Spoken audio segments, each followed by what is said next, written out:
Hey everyone, welcome to today's edition of One Single Story. It is June the 4th and we are in Proverbs today, and this is actually the second day into Proverbs, and as we had yesterday, we had a guest, and we will have guests all through the book of Proverbs as we talk. Today my guest is John Lassiter, and John is a principal at an elementary school in Perquimans County. So John, tell us a little bit about yourself, maybe your family, so you can introduce yourself to the people. Sure. I am an educator. I was a math teacher at Johnny Holmes in Perquimans County High School before going into administration in Currituck County. Was principal at Chowan Middle School here in Edenton, and I'm home now in Perquimans County, principal of Hertford Grammar School. It's a 3rd through 5th grade school. Recently celebrated my 13th wedding anniversary, so I've been happily married for 13 years and have 3 beautiful daughters, 8, 5, and 11 months. Okay, not quite a year. Yeah, so you're a girl dad. Yes. If I'm not mistaken, you and your brother both are girl dads. Correct. Is that correct? I have 3 daughters. My brother has 3 daughters. My sister has 3 boys. Oh wow. So okay, I don't know your sister, but I do know your brother. So, so this proverb kind of is broken up into 2 pieces: one, debt, and 2, principles of work. So let's before we talk about the context of debt, one of the reasons I chose you for this particular proverb is indirectly we've had conversations about money, how you should handle money, decisions that you were making. I think the first conversation I remember having had to do with a vehicle. That's the one I remember specifically. So what person or thing or situation in your life has most shaped your financial outlook on life? definitely my family, my upbringing. Both of my grandfathers are farmers, Okay. And have worked really hard to make sure that their kids had more than they had. And then my parents did that for me and my brothers and sisters, and it's a legacy that I want to leave for my daughters. And so just making good financial decisions, because by doing so, you're setting yourself up to take care of those who you care most about. Was it something that they talked about with you, or just modeled in front of you? Mostly modeled, but because of the relationship that I have with my parents, if I'm going to make a big financial decision, I would often seek their advice. Wouldn't always take their advice, but I would definitely always seek it. And so just the way that they protected their money so that they would have resources to take care of us and to be good stewards in the community was something that was easy to see throughout my life. And when it comes to money, I'm pretty sure you grew up in church. I did. Okay. Quaker. I was raised Quaker. Okay. In that context, outside of giving, was money ever talked about much in church? In church, not really in church a lot, but in our home, which we were in church whenever the doors were open. And so, outside of the parables that show up in the Gospels, that would show up in Sunday school or maybe at Bible school, it wasn't a heavy topic of discussion outside of tithing, being 1/10. Yeah, make sure you give. Yeah, right. And I think that is a trap that sometimes churches fall into is, hey, give. We need you to give. So it says, I'll read a couple of the verses and then we'll have a conversation. It says, "My child, if you have put up security for a friend's debt or agreed to guarantee the debt of a stranger, if you have trapped yourself by your agreement and are caught by what you said, follow my advice and save yourself, for you have placed yourself at a friend's mercy. Now swallow your pride. Go and beg to have your name erased. Don't put it off. Do it now. Don't rest until you do. Save yourself like a gazelle escaping the hunter, like a bird fleeing from a net." In Proverbs we don't get 5 verses together often that are talking about one thing. Here we're going to get 5 verses and then 6 verses that talk about 2 different things. Why do you think that it puts so much emphasis on not, we would call it co-signing, or guaranteeing somebody else's debt. Why do you believe this Proverbs is telling us avoid that at all costs? I mean, I think it puts your relationships at risk. I joked before we went on about the court, the judges right. on TV, Judge Judy. I mean, you see tons of cases where someone co-signed a loan, the relationship that they had, whether it be a spouse or even family members, right. that their relationship was impacted because they didn't want to be on the hook for something that they didn't purchase themselves. And so I just think it's a good biblical principle to not only make good financial decisions, but also be leery of signing on for a debt that isn't your primary responsibility. I mean, I know how important my relationships with the people I care about are, and I would hate to think that they were ruined over money. Right. Yeah, I think it puts a tension in the relationship. I learned at an early age that I would rather give somebody money than loan somebody money, because the minute I loaned them money, it put a pressure on them and me that was unhealthy. And so it says, if you find yourself in that situation, you should hurry. Like, do your best to immediately get out of it. It talks about a gazelle, so rapidly move in that direction, act promptly. When you find yourself in a bad financial decision or a bad financial place, not just co-signing, why is it important to act quickly? Well, I mean, you want to relieve yourself of that burden so that you can be the blessing that God called you to be. And if that burden is consuming your finances, it makes it harder to step out in faith and give if you feel called to do so. I noticed in verse 5 when it says free yourself, that it requires action on our part. I'm not saying that God can't supernaturally solve your financial problems if you have them, but it's also saying that I have to, take action to remove this burden that I've signed on for or co-signed, so that it doesn't limit the way that, or make it harder to step out in faith when God calls me to. Right. So then it shifts gears and it begins to talk about an ant. It says, take a lesson from the ants, you lazy bones. Learn from their ways and become wise.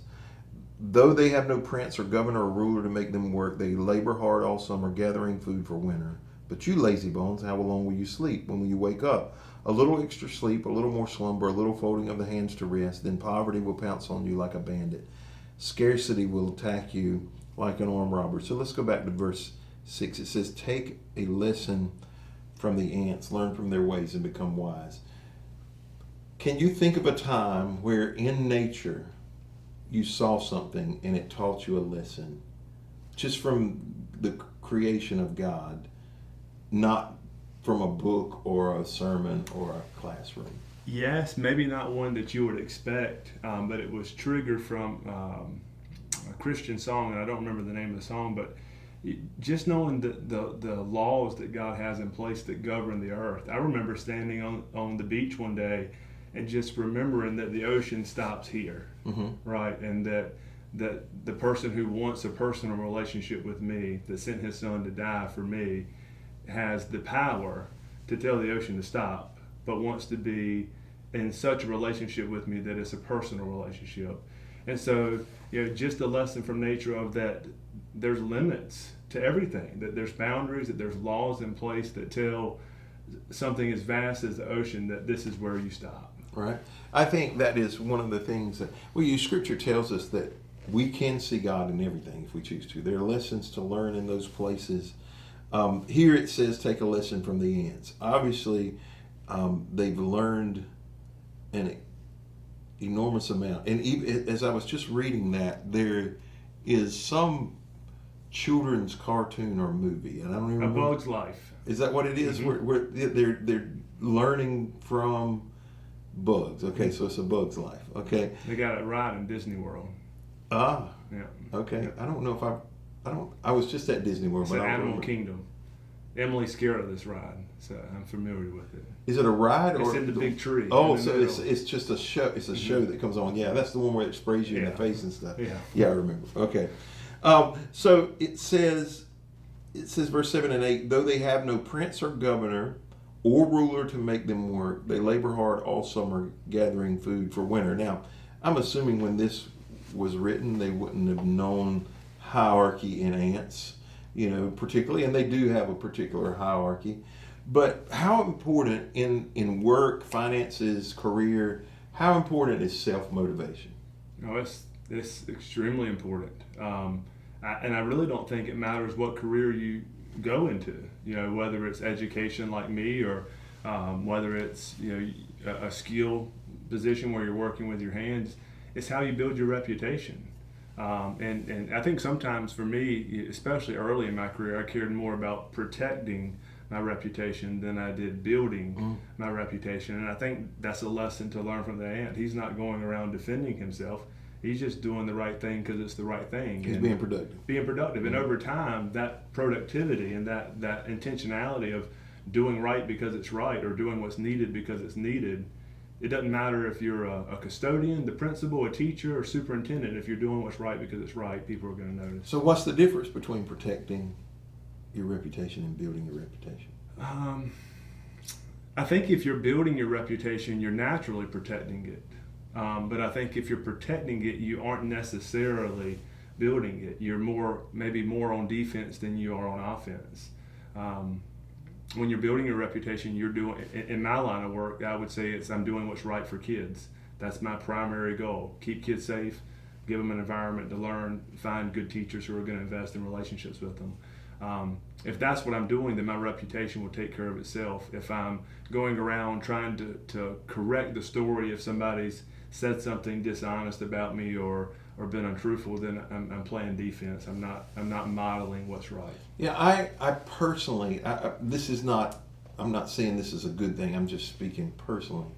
I struggle with people who are not self-motivated. It's a question I ask in interview process. Do you need somebody to come along to be motivated? Do you need me to come by and give you a high five every so often? It's not that I don't care. Like I just, I appreciate people who just get up and do their job and I don't have to go check on them. And the most frustrating people to me are the people, Andy Stanley says, I would rather say whoa horsey than giddy up. I'm that person. I would rather say whoa, instead of giddy up. And I think there is value in being self-motivated. David even talks about encouraging himself in the Lord, because if you're dependent on everybody else's acknowledgement of what you just did, you're going to be frustrated. If you can be satisfied in the fact that you got up and did what you were supposed to do, then I think you can be successful. Yeah, I agree. I would add that I think in order to be able to do that, or at least for me, my experience is you have to be in God's calling. It's easy for me to go to work and work hard because I feel like I'm living in the calling that God has in my life. If I'm living outside of that, it would be hard to be intrinsically motivated because I wouldn't be chasing A, my passion, and B, what I feel like I was created for. Right. And that's something that I talk to kids in high school and headed to college about. Don't rush to find what you feel like God's calling you to, but when you find it, be ready to go in that direction. Yeah. Good. So verse 10 says, a little extra sleep, a little more slumber, a little folding of the hands to rest, then poverty will pounce on you like a bandit. Scarcity will attack you like an armed robber. Rest is required.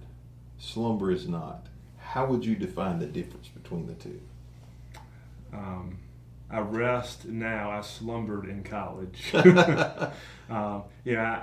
I've always had a strong work ethic, and again, I think part of that was instilled in me at a young age with two grandfathers who were farmers, and some days worked 20 hours a day, and I got to see that growing up. If I was to distinguish between the two, rest is not necessarily sleep, but it's recovering. It's being at peace. It's regaining strength. Whereas slumbering, it kind of alludes back to being lazy. Mm-hmm. There was times when I was in college where I just was too lazy to go to class. And now I'm a principal. I'm like, man, that was not the best decision or example for me to set. Right. But my priorities weren't where they needed to be. Sure. I mean, I made fine grades, but I could have done so much better. And now I'm giving kids advice. Hey, you could do so much better if you just applied yourself. Right. And it's advice I could have given myself 10 years ago. So. Yeah, I think rest is necessary, and I don't think it's always sleep. I would agree with that. I think there are times I know for myself, there are times when I can sleep 8 hours and not be rested, and there are other times I can sleep 4 hours and be rested, and a lot of it has to do with what's taking place in my own life and happening. Verse 11, as it closes, says, "Poverty will pounce on you like a bandit. Scarcity will attack you like an armed robber." What is the correlation? Well, yeah, I think that's right. What's the correlation between laziness and poverty? I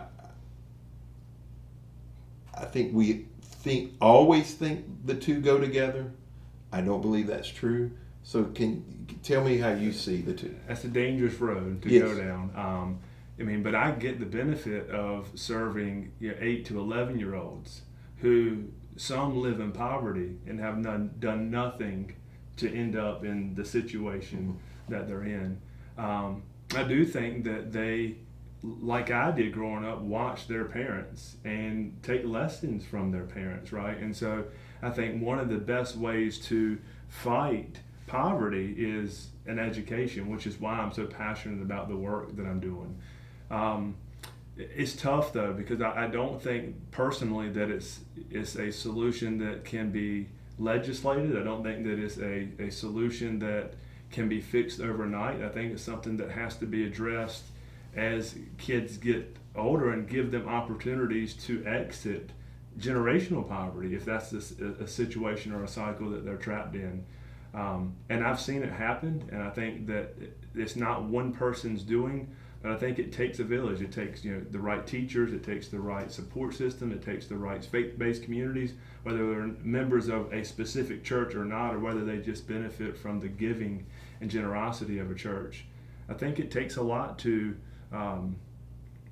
raise a family out of poverty, and I do think personally that both sides of the political aisle use this as an issue that eliminates progress toward a solution by focusing on just their side of the platform. Yeah, all poverty is not as simply solved by getting a job. All poverty is also not solved by just getting an education, or giving people opportunities. There is a multitude of things that go into that, and the most painful thing is you've alluded several times to watching or learning from your grandparents and your parents. There are things that I considered normal only because I saw them. That was what modeled in my home. That was what was modeled in the community that I was being raised in, or in the church that I was being raised in. And I think at times we hold against people things that they consider to be normal. They know no different, and that is a really difficult cycle to break, or a situation to address. And one of the things I would say, I think one of the painful things for me is when I read this, is to know people who have had something different modeled for them and have had those opportunities to squander them. I think, frankly, that's who this is aimed at, more than the person who hasn't had the opportunity and hasn't had the right modeling. It's the people who have had every opportunity availed to them. Think about the kids who couldn't go to college.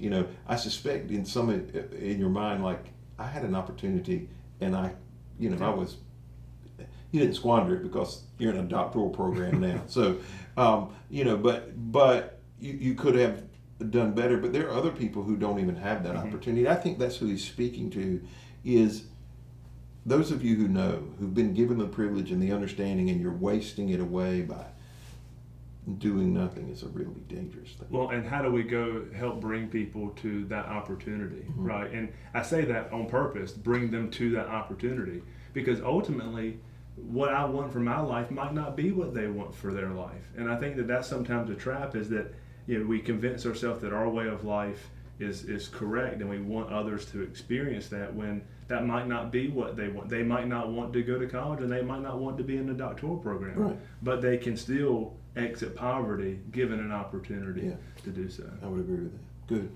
All right, but let's close in prayer.